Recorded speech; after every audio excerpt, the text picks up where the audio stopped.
Единственный и неповторимый. Так коротко характеризует вот этот анализатор. Далеко не каждая лаборатория может похвастаться этим оборудованием, а вот нуждаются в нем все. Он позволяет выявить в крови специальный маркер. 1,5 часа на исследование и точно можно сказать, злоупотребляет пациент алкоголем или нет. Раньше было все куда сложнее. Диагноз наркологи ставили больше на своих наблюдениях и сборе информации о больном, а теперь получают вполне обоснованное заключение. Что такое вообще злоупотребление алкоголем?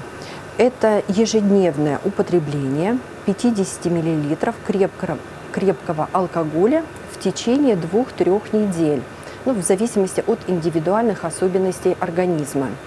И в этот период времени печень человека начинает вырабатывать фермент – карбогидрат-дефицитный трансферин.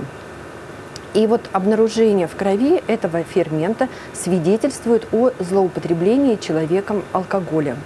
То есть это оказывает очень большое диагностическое значение в работе врача-нарколога, потому что врач-нарколог, во-первых, может поставить правильный диагноз, может решить вопрос о взятии или снятии пациента с наркологического диспансерного учета.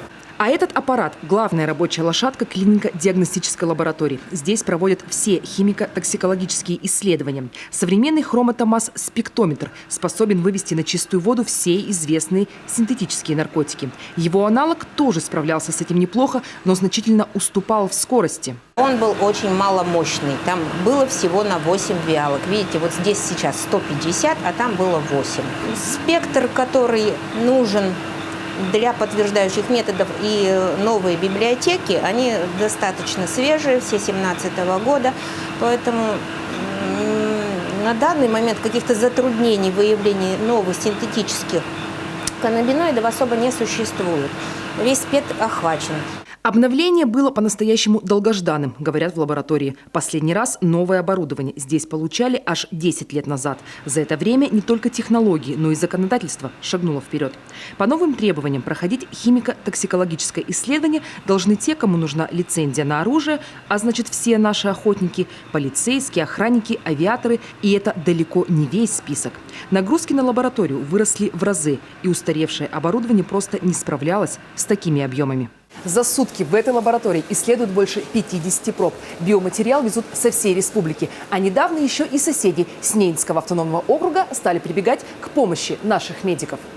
А за прошлый год в лаборатории провели больше 3000 исследований только на наркотические и психотропные вещества. К сожалению, медиков почти половина проб с положительным результатом. Современное оборудование поможет наркологической службе региона оперативнее реагировать на вызовы не самых социально положительных представителей общества. Виктория Палкина, Павел Ленмин, телеканал Юрган, Сыктывкар.